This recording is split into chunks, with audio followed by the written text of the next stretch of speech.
예, 여기 뭐 사진 보시면 익숙한 사람들일까요? 오른쪽에 이제 윤석열 대통령은 익숙할 것 같습니다. 왼쪽에는 젊죠? 바로 한동훈, 지금은 이제 비대위원장 전 법무장관이죠. 이 젊었을 때 이제까지 검사 시절 활동했을 때고, 전 보니까 이제 뭐 샴페인 잔이네요. 같이 맞춰서 이제 식사하면서 이제 술 한잔 하는 것 같습니다만, 젊었을 때 이제 관계가 있었던 거에서 표현을 했어요. 최근에는 또 들관에 대해서 이제 불편하다 이런 것들에 대해서 얘기를 했었습니다만, 하루 만에 또 봉합이 됐죠. 화재 현장 찾게 됨으로써 둘이서 얘기를 나눴다라고 하는데, 민생 얘기를 나눴다라고 하지만 이제 사람들의 뭐 해석이 여러 가지 있습니다만, 둘 간의 관계에 대해서 안 좋아졌다라기보다는 일종의 쇼다라는 것. 그다음에 한편으로 이제 이 대통령을 지지하고 있는 그 라인들 중에서는 이 한동훈 비대위원장에 대해서 차기 이제 대선 후보감으로서 이제 평가받는 거에서 좀 불편하다라는 인식도 있을 겁니다. 그렇기 때문에 지금 이 한동훈 비대위원장이죠. 비상대책위원회입니다. 어떤 당의 운영이나 기타 등의 문제가 있다라고 판단했을 때, 또는 이제 당 대표나 기타 등은 갑자기 그만두게 되거나 여러 가지 내용이 발생했었을 때, 이 비대위라는 것을 출범을 시켜서 이 당의 상황을 조금 더 불을 끄고 진화를 한 다음 안정적으로 바꾸는 게 목적이 있죠. 그렇기 때문에 이 비대위는 보통 이제 당내 내부 사람을 뽑기보다는 당 외부 사람을 보통 초빙해서 하는 게 일반적입니다만, 이번 같은 경우는 법무장관을 그만두고 장관직을 내려놓고 이렇게 갔다라고 하는데, 근데 뭐 어차피 이제 정체대에서 뭐 상황이 되면 하겠다, 안 하겠다라는 얘기는 안 했지만은 총선에 나가겠다, 안 나가겠다, 대선에 나가겠다, 안 나가겠다, 말은 언제든지 바꿀 수 있는 거니까. 그렇죠? 검사답죠. 자, 그래서 비대위원 같은 경우 지금 형성되는데, 여기 보면 인적, 유이동 해서 원내대표 당연직 원래 있었던 겁니다. 정책위 의장까지는 문제가 없습니다만 이후에 이제 위원들 해서 뽑은 사람들이 이렇게 존재를 합니다. 근데 여기에 문제가 발생했었죠. 바로 뭐냐면 우선 첫 번째, 민경우 길 상임대표 같은 경우 바로 이제 엄청난 비하 발언, 노인 비하 발언을 통해서 내용을 겪게 됐었던 것 중에 하나고요. 또 쭉 내려오다 보면은 여기 이제 박은식 호남 대한포럼 대표라고 했었는데, 호남 대한포럼 대표라고 얘기는 했었습니다만 엄청난 여성 비하나 기타 등의 모든 책임을 여성으로 돌린 어떤 이 남성 혐오에 촉발을 하게 되는 여러 가지 문제점들을 많이 만들어냈었죠. 그러다 보니까 실제 위원들을 대부분 다 보면은 78년생, 84년생, 80년생 이런 식으로 둘을 제하고 젊은 쪽으로서 많이 뽑으려고 애를 쓴 것 같기는 합니다만, 상황에 따라 이런 그림 맞추려다 보니 제대로 검증되지 않고 하다 보니까 이런 비대위가 출범부터 너무나 삐걱된 상황이 나타나면서 바로 이 시민단체계 상임대표는 아웃됐고요. 스스로 이제 책임을 지고 나가겠다라고 했었고, 연합대한 포럼 대표 같은 상황에 따라 지금 문제가 되고 있는 것 중에 하나입니다. 또 하나 더 가자면 여기 김경률 씨 같은 경우 예전에는 이제 민주당 쪽에 이제 지원하다가 이제 돌아서게 됐죠. 돌아서게 됨으로써 이제 그 상황이 이제 바뀌게 됐었는데, 문제는 이제 기존에 있는 김건희 여사에 대해서 이제 비난을 하는 그런 얘기들을 많이 하다 보니까 이 사람을 뽑은 거에 대해서 굉장히 불편함을 느꼈고, 이게 비대위원장인 한동훈 비대위원장에 대해서 지적을 하게 되는, 대통령이 불편하다는 걸 표명하게 되는 그 촉발점이 된 게 또 이 사람이죠.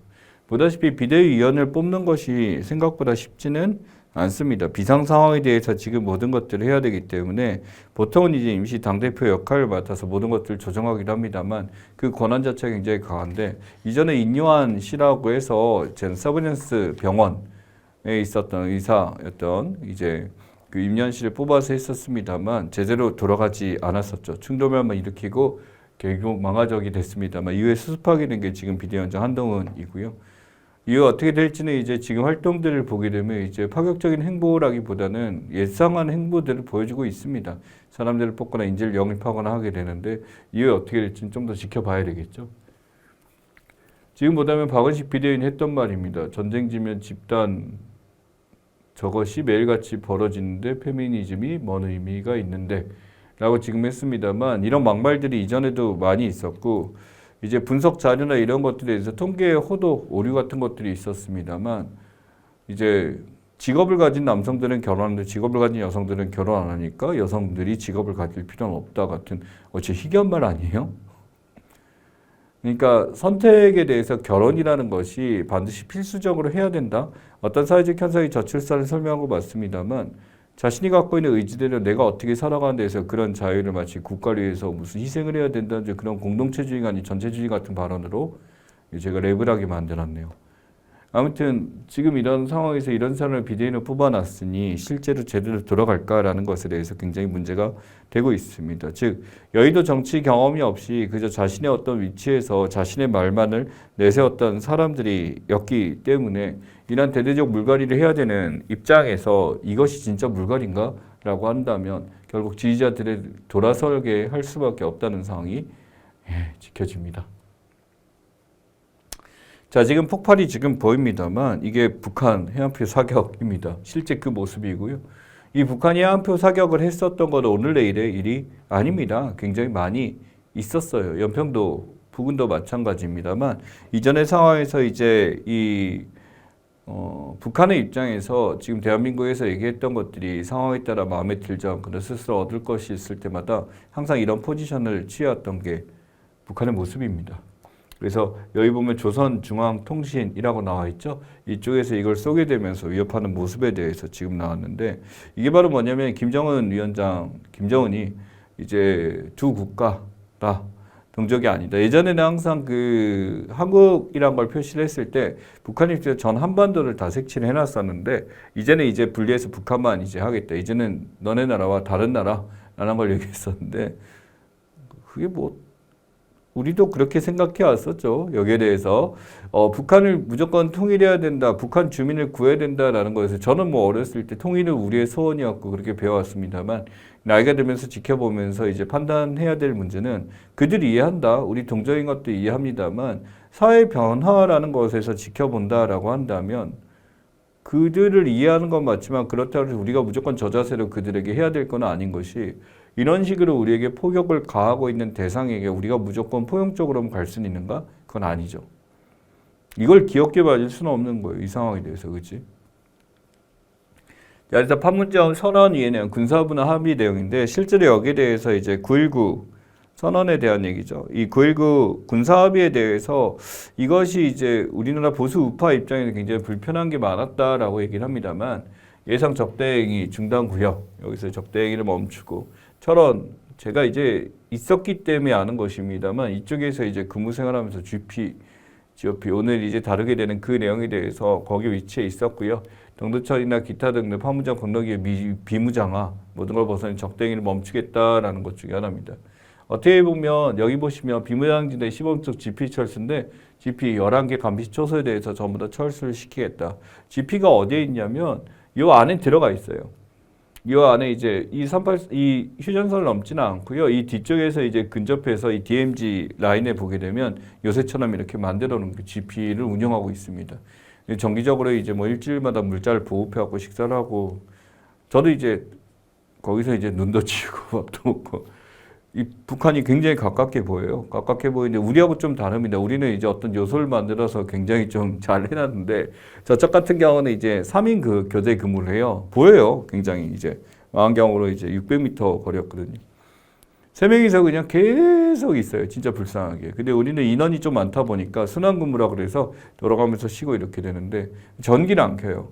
전기를 안 켜는 이유가 우리 같은 경우는 전기가 풍부하기 때문에 물자가 많기 때문에 이걸 켜놓고 또 이제 그게 하나의 상징적 요소인데 그만큼 우리가 물자가 풍부하다는 걸 상대방에게 과시할 수 있는 그런 효과를 주게 되는 게 이쪽의 활동입니다. 그리고 북한군은 작냐라는 것에 대해서 생각보다 작지 않은데 그 이유는 뭐냐면 최전방에 위치하는 이제 군인들이 이제 상대방과 이제 바로 보이는 모습이기 때문에 북한군들 중에서 그래도 좀 신장이 큰 사람들을 외부에 내세운대요. 우리는 그렇지 않아요. 우리는 그냥 차출돼서 가서 저 같은 사람도 가서 근무를 하게 됐고 제가 지금 얘기한 게 이제 굉장히 오래됐네요.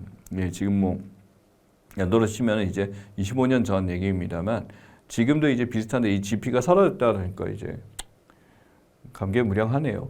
이제 여기에 대해서 이제 가게 되면 GP 안에 보면 GOP라고 요 바깥 라인에서 경계를 서게 될 겁니다. 초설이 비어둔 데가 있는데 그쪽에서 활동하게 되겠죠. 그래서 이 GP하고 GOP인데요. DMZ 지뢰도발 사건입니다만 여기 여기 보면은 1차 폭발, 2차 폭발 지뢰에 있었다. 이런 폭발이 있었다라고 하는데 목함 지뢰 같은 경우는 조금 다른 게요. 이게 그 굉장히 사이즈가 작은 것들에 대해서 밟게 되면 이제 이동을 막게 되는 그런 것 중에 하나인데 이게 밟으면 폭발해요. 실제로 이제 커다란 지뢰 같은 거 막 폭발이 크게 나고 이런 수류탄 폭발은 사람이 밟는다고 해서 잘 폭발이 안 되고 탱크나 이런 것들에 대해서 하는 거고 이건 작은 지뢰에 대한 이야기입니다. 그래서 이거 가져온 이유가 뭐냐면 이게 이제 그 경계 철책망에 존재하는데 이 철책의 남쪽에 이제 GOP라고 그래서 이쪽에 있고 안쪽에 이제 GP가 있고요. 이 루트가 이렇게 있어요. 근데 이 루트를 항상 누가 가냐면 이 수색대들 해서 이 루트마다 이렇게 이동을 하게 됩니다. 근데 지금 발목이 지금 나온 거죠. 목함지대 이걸 밟게 되면 이렇게 되는데 이게 우리나라 건지 저쪽 건지에 대해서 북한 거다. 목함지대에서 이게 폭약이 있는 거다라고 이제 판단이 됐었고 북한이 실제로 여기서 이제 지뢰도 와서 설치를 했을까라는 것에 대해서 지금 얘기를 하고 있는 것 중에 하나가 되는 거죠. 그래서 2015년 10년 전에 있었던 거긴 합니다만 위치에 대해서 보시면 이렇게 군사 분계선에 가까이 지금 있다. 북지피하고 보다시피 930m 가시적으로 보이는 거리. 딴 게 없어요. 자연상이 이렇게 뚫려져 있고 저는 그때 막 그랜드 캐니언 같다 생각했거든요. 그래서 멀리서 이렇게 보입니다.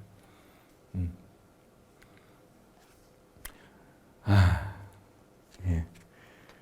바로 이 위안부 강제동원 2차 소송 승소에서 일본 기업 배상에 대한 얘기가 나와 있고 이제 위안부에 대해서 위안부 이제 할머니들 이제 살아계신 분이 없죠. 이제 끝났습니다. 2차 소송 승소에서 일본 기업이 당연히 배상해야 된다는 결론이 나오게 됐고요. 그래서 지금 이 모든 것들에 대해서 강제동원 소송 대리인단이 엄청난 성과를 거둔 것 중에 하나입니다만 일본이 여기서 미온적으로 계속 나오다 보니까 어디까지 갈지는 봐야 되겠죠. 그러니까 이게 질질 끌고 시간이 오래 가다 보니까 결국 여기 관련되신 분들 자체가 생존에 계실 때 이걸 못 본다라는 게 굉장히 슬픈 상황 중에 하나다라고 생각을 합니다. 그래서 강제징용 피해배상 제3자 변제라고 지금 나와 있죠. 국내 기업들이 그 당시 청구권 자금에 대해서 했을 때 행정안보부 지원재단에서 지금 여기 구상권을 피고 기업이 하고 이쪽에 지급하게 됩니다. 그래서 우선 지급을 하게 되고 이쪽에 구상권 측에서 피고 기업들이 이거 물어달라라고 하는 거죠. 이게 바로 이제 제3자 변제 방안이라고 해서 미리 이제 국가에 대해서 지금 이것을 지연이자를 주고 판결금을 주고 여기 대해서 이제 구상권 소송에서 이제 미쓰비시나 일본 대일본제철이나 이런 쪽에다가 배상을 해달라고 하는데 실제 이제 일본 기업이 여기에 배상 참여가 없다라는 것이 문제가 돼요. 결국 우리 돈, 우리 세금으로 이걸 줘버리게 되는 상황이 나타나니 괘씸할 수밖에 없겠죠. 그래서 손해배상 공시비 발부하지 그 과정입니다. 지금 사진 보면 용산역 과장에 있는 강제노건 노동자 상입니다만 이 모습이죠. 신일본 제철. 그래서 이제 손해배상 소송 청구가 97년이에요. 지금 연도 보시면 대충 감이 오시죠. 예. 지금 7년이 지금 된 건데. 그래서 이제 일본 최고재판소 원고 패소 확정이 이루어지게 됐고 결국 여기서 연택 다시 한번 중앙지법에 이거 손해배상하게 됩니다만 이번에 이제 한국에서는 승소 판결을 하게 됩니다. 배상해야 된다라고 하니까. 한국 내 자산 이제 강제집행 신청을 하게 돼서 이렇게 됐었는데 일본에 이러지 말고 이제 좀 너희들이 자발적으로 지금 해라라고 하니까 갑자기 일본이 한 짓이 뭐였냐면은 불화서 세계품 항공품목 기분 나쁘다 이거예요. 이거 이제 수출 규제 해가지고 너네 막아버리겠다라고 하게 되고 화이트 리스트에서 빼버립니다. 이 백색 국가라는 게 뭐냐면 우리가 일본과 이제 무역이나 기타 등의 많은 활동이 있었기 때문에 어떤 관세를 매기거나 이런 것들에 대해서 FTA를 통해서 이제 서로 그냥 편안하게 왔다 갔다 할 수 있는 그러니까 신뢰할 수 있는 국가 리스트라고 보시면 돼요. 이걸 빼버렸다라는 건 한국 못 믿겠다라는 걸로 지금 해버린 거지. 이러니 무역이나 이런 데 차질이 생길 수밖에 없게 되겠죠. 그러다 보니 이때 이제 아베 때였고요. 이제 아베 전 총리 때 이렇게 됐었고요. 이후에 이제 일본과 사이가 굉장히 금랭했었던 시대가 여기 있습니다. 자, 민간이 협의에 낙하했고 캄보디아에서 이제 현황조선 이 현안 조속 해결하겠다 강원도 이제 바뀐 거죠. 기시다 이제 총리도 바뀌면서 이 상황 되겠다라고 하니까 결국 제3자 변제로 이렇게 됐었는데 문제는 이제 일본 정치권에서 여기에 대해서 이제 생각이 있다라고 했지만 막상 기업들이 움직이기에는 그게 한계가 있어서 제대로 된 결론이 나지 않은 상황이다라고 전달드리겠습니다.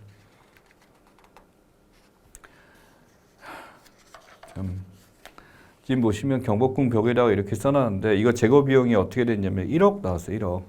1억이 넘었어요. 실제 1억이 넘었는데 실제 우리나라가 어떤 이런 문화유산, 문화재에 대해서 문화재에 이렇게 위해를 가하거나 문제를 일으켰을 때 이거 전체 모든 것, 그 상권을 이 당사자, 피해를 준 사람한테 청구하겠다라는 법안이 이미 통과가 된 상황입니다. 근데 실제로 이거란 게 이 DM을 통해서 이제 받아가지고 돈을 입금받고 젊은 10대 여성과 10대 남성으로 알고 있어요. 19살, 17살인가? 한 명은 20대였는데 아무튼 그런데 두 명이서 지금 이렇게 이 짓을 했는데 실제 자기가 이제 여기 소속됐다라기보다는 어떤 그 SNS DM을 통해서 이런 짓을 하게 되면은 이제 요금을 주겠다라고 해갖고 요걸 한 거죠. 네, 이게 한 명이 아니라 그 전에서도 이게 했었고 그게 멋있어 보여서 또 했다라고 하는 웬 정신청란증 같은 사람도 또 있었습니다만 실제 문화재에다가 이런 걸 쓰는 행위 자체가 얼마나 문제가 되는 행위인지에 대해서 조금 더 인식하고 조심해야 되는 교육이 필요하다라는 것을 잊으시면 안 될 것 같습니다. 지금은 이제 복구화된 상황이긴 합니다만 일당 31만 원에서 이제 굉장히 많은 인원이 투입되었고 이걸 막게 됐었죠. 자, 문화재에서 지금 보자면은 이제 어떤 지정 문화재가 있었을 때 여기 보면 문화재에 낙서하면 이러한 원상복구 비용 청구가 이루어진다라는 게 이전에 2020년에 이미 통과가 됐었던 거고. 그리고 이제 그 남대문 방화 사건이 있었잖아요. 거기에 대해서 이제 우리가 한번 겪었던 거기 때문에 이렇게 됩니다. 그래서 문화기술위원회는 여기서 이거 전문 수리를 하게 되고 전문적으로 하게 된다. 문화재 수리에 관한 법률까지 있게 됨으로써 당연히 당사자에 대한 손해배상 청구 이루어지고요. 그 다음에 여기다가 CCTV를 이전에 없었던 건 아닙니다만 야, 이제 이런 CCTV를 이런 사람들이 그릴까 걱정해서 이제 만들어놔야 되는 현실 자체가 어떻게 보면 생각 자체에 대해서 바뀌어야 될 것 같습니다. 이런 짓을 정말 하면 안 된다라는 것을 인지를 꼭 해야 되겠죠. 자, 여기서 이름이 이제 국가유산으로 바뀌었습니다만 이전에 문화재라고 해서 유형문화재, 기념물, 인성문화재라고 부른 것들 전부 다 뭐로? 문화유산으로 통칭해서 가기로 했습니다. 그래서 이 안에 유형문화유산, 기념물, 민속문화유산 나눌 수 있습니다만 문화재라는 단어가 아니라 문화유산이다라는 걸로 지금 보시면 되고요. 명승지나 천연기념물류는 묶어서 이것은 자연유산이다라고 해서 이제 천연기념물 몇 호, 전 몇 호죠. 이제는 지금 자연유산이라고 부르고 무형문화재 역시 예를 들어 뭐 승무나 아니면은 뭐 하회탈 춤이나 이런 것들에 대해서 그 기술 기능 보유자를 무형유산이라는 이름으로 이어받고 있다라는 거. 그래서 실제 명칭이 국가유산으로 이게 바뀌게 된 것에 대해서 기억을 해주시기 바랍니다. 그래서 어떻게 바뀌었는지에 대해서 당연히 새롭게 등장한 시사 상식에 해당하게 되니까 이쪽을 정리하셔야 되고요. 예, 잊으시면 안 되겠습니다. 자, 인정부 12월 4일 개각 정관급 인사에서 장관 또 제2차 개각 또 등장해서 인사 대거 교체가 있었다라고 하죠. 뭐 이 사람들이 누구냐라고 해서 제가 얘기를 할 필요는 없습니다만 역시 균형을 맞췄죠. 여성들에 대해서 이렇게 되게 됐고 보시면 이제 상황에 대해서 있는 사람은 그냥 썼거나 이렇게 되는데 이러한 개각 자체가 어떻게 보게 되면 장관이 6명이 아니라 총 7명을 바꿨죠. 그래서 실제로 이제 이 체제가 등장했다라고 하는 것 중에 하나, 그리고 법무장관도 지금 바꿔서 지금 7명까지 이렇게 됐습니다만 실제 경제부 중심으로 이렇게 바꿨었다라는 거죠. 또 산자부 장관 같은 경우, 산업자원부 같은 경우는 석 달 만에 또 바꿨습니다만 지금 이 상황이 어떻게 되냐면 이 윤석열 정부에 가지고 있는 문제점이 인재풀의 부족이라는 얘기를 많이 합니다. 그들이 가용할 수 있는 자원이나 인재가 부족하기 때문에 적절한 사람을 이제 쓰기에는 이 윤석열 대통령이 정치를 했던 사람이 아닌지라 이게 한계가 있고 이런 사람 가려 뽑기가 쉽지 않다라는 것 중에 하나죠.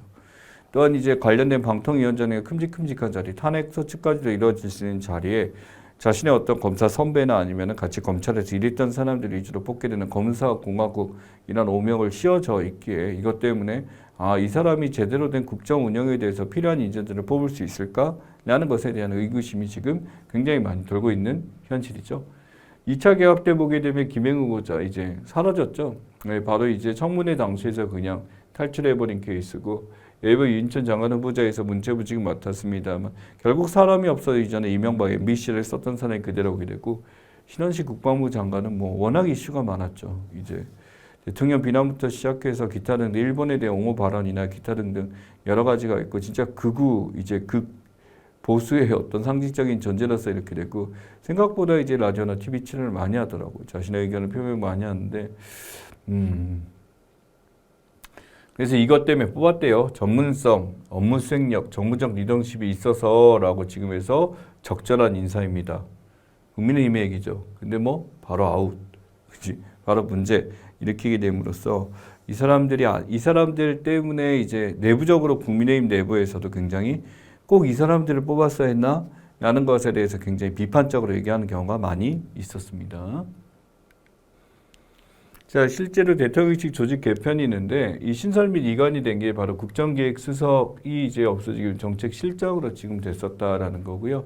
정무수석이나 이제 시민사회수석, 홍보수석 그대로 놔두고 경제수석, 사회수석에 대해서 정책실장 아래로 들어와서 정책실장 휘하 아래 이렇게 되다 보니까 실제 대통령 비서실장은 사라지고 정책실장이나 이름 아래 기획수석의 역할을 맡게 되고 있습니다.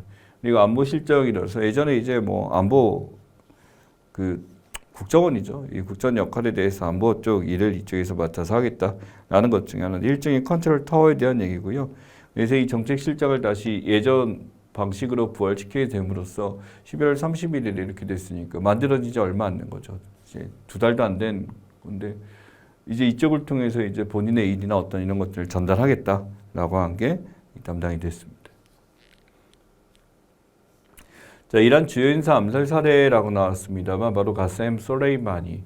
우리가 이 사람 왜 알아야 되나라고 생각할 수도 있겠습니다만 지금 이란에서 지금 이 순교자 보역에서 이 죽게 된 사례 그래서 폭탄 테러가 있었다라고 합니다만 이 사람이 진짜 인기가 많았대요. 그러니까 이란 내부에서도 인기가 많았지만 외부에 있는 어떤 이란 사람들에게 있어서 이 가셈 솔레이만이라는 사람 자체가 갖고 있는 이미지 자체나 이런 것들이 그 당시에 이란을 새롭게 살려줄 수 있는 사령관의 모습이다라는 걸로 했었는데 이게 충돌이 있었죠. 바로 뭐냐 SNS 설전으로 그 당시 트럼프 대통령과 사이가 안 좋게 됐는데 트럼프 대통령이 결국 드론을 보내가지고 이제 그 차량 안에 암살을 하게 됩니다. 그래서 이제 이것 때문에 이제 굉장히 이란과 상황이 안 좋아지고 전쟁 촉발까지 갈 수도 있었다라고 하게 됐습니다만 그때 우발적으로 2020년에 했느냐라는 것에 대해서 사실은 그 이전에 2019년부터 암살에 대한 계획은 있었다라고 하더라고요. 트럼프 솜씨죠. 그래서 지금 이제 이 사람이 워낙 인기가 많았고 상황이 되다 보니까 이란에서는 매년 이제 추모식을 올리고 있습니다만 문제는 이 추모식이 있을 때마다 끊임없는 테러가 자행된다라는 거죠. 그래서 이 당시에 친이란 아우마우디 알무한디스 부사령도 함께 이제 차 안에 죽게 됐고 유모센 파크리자드 이 사람도 차량 폭발을 이제 죽게 됨으로써 전반적으로 이제 이 미국의 반감을 가지고 있었던 존재들이 이때 다 처단되게 된 이때가 트럼프 대통령 시절입니다. 이 장례식 이동 경로 나와 있습니다만 저 1, 2, 3 해서 이라크에서 이란으로 이렇게 해죠. 폭사장소가 이라크에서 이렇게 있는데 여기 시아파 성지를 돌아서 솔레이마니 시아파 성지에서 이란 수도 테헤란까지 이렇게 오게 됩니다만 이게 돌아서 이제 장례식이 이렇게 왔었다라고 하고 실제 지지율이 거의 70에서 80% 이상까지 육박했었던 사람이 이 사람입니다. 물론 이 솔레이마니에 대해서 정통 이제 신정 정치를 반대하는 입장에서는 이 사람을 싫어하는 사람도 있었겠습니다만 이제 내부에 있는 사람보다는 외부에 이제 나간들 사람들의 특징이 되고요. 이 사람이 이제 결국 이제 이 적대시하던 순위파 극단주의자들이 적대시했다라고 얘기는 합니다만 상황에 따라 이란에서는 꽤 인기가 많았던 사람이다 아시면 좋을 것 같습니다. 그래서 가자 지구는 전쟁 중이고 예멘의 후티반군 홍해에 선박하면 항해 안전성 위반이라고 하는데 바로 이게 스웨즈 운하 쪽에서 지속적으로 이제 이 예멘 후티반군들이 이쪽 통과하는 것들에 대해서 계속 공격을 하고 있죠. 나폴하다 보니까 이제 배들이 어쩔 수 없이 돌아가는 희망 목적으로 돌아가는 사태로 났고요. 이스라엘 세이드 이 혁명수비대 장성사례 시리아에서도 지금 난리 났고 레바논은 뭐 항상 이제 내전이 끊이지 않는 곳 중에 하나고 사주기 추모식에서 84명 사망 이전에 100명이 사망했었고요. 그러다 보니까 이런 추모식에서 계속 폭탄 테러가 있다 보니까 이란 입장에서도 가만히 손을 놓을 수 없게 됐다. 그러다 보니까 지금 가자 전쟁이 단순히 이제 하마스 전쟁에서 이제는 더 커질 것 같다라는 게 대부분의 생각들이다라고 지금 보고 있습니다. 자, CES죠. CES 2024 개최가 되고 CES가 뭐 우리나라에서는 친숙하지 않을 수 있는 라스베가스에서 매번 열리게 되면서 여기 보시면 컨슈머 테크놀로지 어소시에이션 그러니까 소비자 입장에서 어떤 이제 테크노 기술들에 대해서 이것을 볼 수 있는 거고 세계 유수의 어떤 기술 가진 선진 기업들뿐만이 아니라 유니콘 기업들 또 떠오르는 벤처 기업들까지도 자신들의 기술을 뽐내기 위해서 있는 것이 바로 CES의 특징이며 이 CES 같은 경우는 또 우리나라 기업들이 굉장히 이슈가 되고 있는 곳 중에 하나입니다. 항상 신기술을 개발해서 선도하는 그룹에 항상 들어가 있고요. 한국의 기업들이 그래서 CES에서 실제로 수상을 하는 경우가 굉장히 많습니다. 그래서 이 라스베가스에서 지금 이뤄지게 되는 최대 가전 IT 협회라고 하고요. 실제로 여기에 이제 기자들이 참석을 해서 이제 조사를 해보게 되면 한국관만 보는데도 시간이 진짜 엄청나게 많이 소비가 되고 진짜 엄청난 축제라고 합니다. 말도 안 될 정도로 사이즈가 크기 때문에 주차장에서 이 관까지 가는 데만도 지금 한참을 걸린다고 할 정도로 많은 사람들이 온다고 합니다. 자, 그래서 하이트라이트라고 나와 있는데 가장 중요한 게 all on. 그래서 가장 이제 중요하게 되는 게 all on에 대해서 모든 기업 산업화에서 전 세계 과제를 해가자. 모든 것을 해결하자가 이번 CS 2024의 핵심이었다라고 얘기를 합니다. 그래서 여기도 있고 AI에 대해서는 지금 말할 필요 없겠죠. 지금은 이제 어떻게 보면 AI가 AI 혁명이라고 부를 정도로 이전에 있는 모든 것들에 대해서 변화시키는 상황으로 지금 왔습니다만 오토모티브, 인프라, 헬스케어, 지속가능 스마트홈 전 사업에 적용됐다. 우리가 AI 기능 익숙한 게 챗GPT 검색해서 이렇게 찾는 경우 이렇게 있습니다만 이제는 온라인으로 접속하지 않더라도 온AI 같은 경우는 실제 이제 온라인이 없어도 이 내부에 있는 걸로도 우리가 충분히 이것을 활용할 수 있는 상황이 돼버릴 정도로 큰 발전을 겪게 됐었고요. 이제는 우리가 사용하는 모든 것에 이런 AI가 탑재되어 있어서 편안하게 이것을 활용할 수 있게 된다고 합니다. 또한 이동수나 모빌리티에 대해서 우리나라 이제 자율주행 자동차에서 인기가 있다 지금 붐이 식었습니다만 다시 또 이제 아직까지 운영되고 있습니다. 서울의 모처나 이관 기관에서 자율주행 자동차 운영되고 있습니다만 이런 데서 역시 모빌리티 문제들을 보고요. 푸드테크와 에그테크는 변함이 없죠. 푸드테크는 익숙합니다. 에그테크는 어그리컬처, 바로 이제 농작물에 대한 얘기인데 이 시식공간이나 식품농업기술, 그래서 스마트팜이란 개념으로 실제로 이제 우리가 옆에 이제 그 농작물 기른 땅이 없을지라도 스마트 화면으로 어떤 지역을 사게 돼서 이걸 관리해주는 시스템 이런 것도 있다고 합니다. 헬스케어 웰니스는 항상 나오죠. 이제 고령화가 됨으로써 사람들이 있고 우리나라가 이제 굉장히 앞서 있는 것 중에 하나가 이쪽에 해당하게 됩니다. 그래서 이제 한국의 그룹들이 지금 실제로 상을 받았다고 전부 다 한국 그룹들입니다. 덴마이스, 러시아, 만드로, 미드바르, 원콤. 그러니까 익숙하지 않다. 스튜디오 랩은 좀 유명하네요. 그래서 지금 이러한 그룹들이 유명하지 않아 보이지만 전부 한국의 그룹들이고요. 그래서 여기 만든 제품들이 실제로 CES에서 굉장히 이제 이슈를 끌었던 제품들, 상을 받았던 제품들입니다. 그래서 혁신상이나 혁신 최고상 같은 거 여러 개 제품이 받았는데 그 중에 이제 작은 그룹들이 이렇게 받았던 것들에 대해서 몇 가지를 보여주자면 이렇습니다. 당연히 우리가 알고 있는 큰 회사 SK나 삼성 같은 경우, LG 같은 경우도 굉장히 여기서 많이 나게 된 것 중에 하나죠. 그래서 실제로 이제 전시관에 가보면 한국관이 따로 이제 형성되어 있을 정도로 굉장히 크고요. 그만큼 이런 것들이 이제 한국이 가전이나 어떤 이쪽 전자제품 쪽에서는 굉장히 우위를 점하고 있구나라는 것을 보실 수 있습니다. 교과서 같죠? 교과서 같은데 이제 병자호흡 발발 조선의 패인 내용이 중요한 게 아닙니다. 이 내용은 이제 국사 교과서 수준의 이런 거고 뭐 정몽수 의병 이렇게 있습니다만 실제 여기 지금 보시면 뭐가 보이냐면 황해와 동해가 있고 동해 쪽에 뭐가 보이나요? 울릉도가 지금 보입니다만 울릉도가 있으면 당연히 뭐가 있어야 돼? 독도가 있어야 돼요. 그래서 우리나라 지도에 독도를 표시해 독도가 지금 뭐 돼 있다? 삭제되어 있는 그림 중에 하나입니다. 이게 어느 교과서냐 했을 때 무슨 뭐 좌파의 교과서는 그게 아닙니다. 바로 우리 주적 이제 북한이나 이런 존재를 잡고 있고 있다는 국군에서 사용하는 군 교재에서 지금 이러한 독도 병기를 빼버렸다라는 거죠. 비단 이것뿐만이 아닙니다. 독도라는 지역을 또 왜 이걸 빼놨냐 했더니 이거 실수냐라고 했었더니 실수가 아니었던 거예요. 이 교육할 때 이쪽 후반부에 가시게 되면 이 독도라는 지역을 마치 분쟁 지역으로 표현해서 우리나라 땅이 아닐 수도 있다라는 걸로 표현한 거죠. 세계에 이제 분쟁 지역 많이 있습니다. 시아, 류쿠라든지 아니면은 다오이다오나 위쪽에 있는 다양한 이제 센가쿠 열도나 이런 지역들이 뭐 일본과 러시아, 일본과 중국 이렇게 많이 부닥치고 있습니다만 독도를 가지고 마치 일본과 우리가 분쟁 지역이기 때문에 어느 땅이라고 규정 못한다라는 얘기 따위를 군 교재에서 한다라는 것은 이건 큰 문제가 있죠. 뭐 지금 국방장관 때문에 그게 아니라 이거 쓴 사람이 있을 거고 국방 전량 회수해갖고 이거 조치하고 문제점에 대해 인지하고 있다라고 얘기를 했습니다만 부끄러운 것 중에 하나입니다.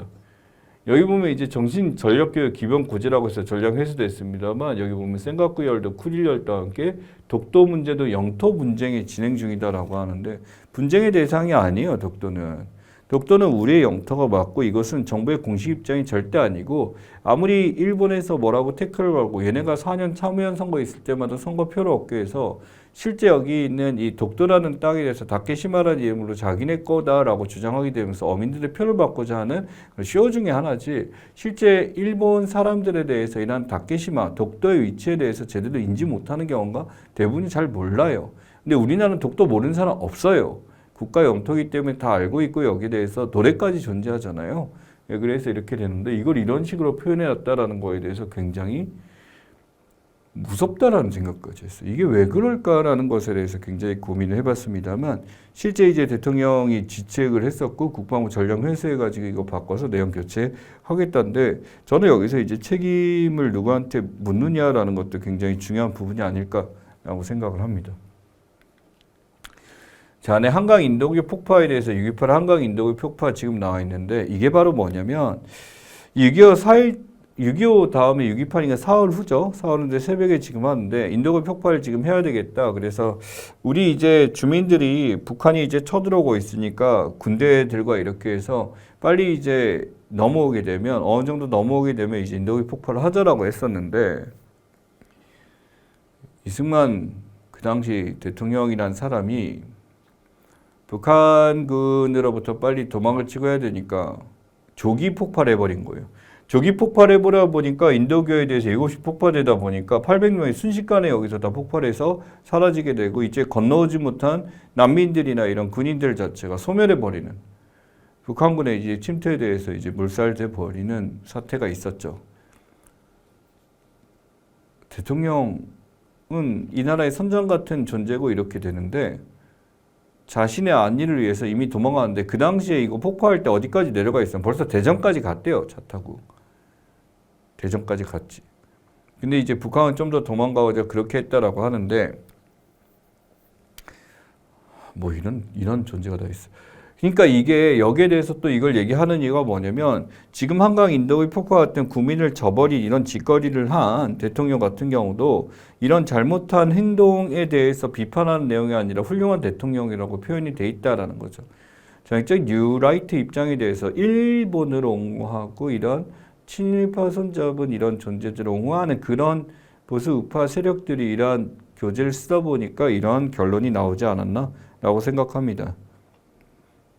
그래서 이승만 전 대통령이 마치 이 사회를 구한 구국의 대통령처럼 이렇게 포함해 놨습니다만 세금 유용, 비리, 6.25 한강인 높이를 국민 죽이고 3.15 부정선거에서 민주주의 망가뜨려버리고 사사의 개헌들을 통해서 헌법 정치를 무너뜨린 이런 사람을 가지고 마치 이 사람이 훌륭한 사람이다라고 표현하는 것 자체가 약간은 슬픈 현실이 아닐까라고 생각하고요.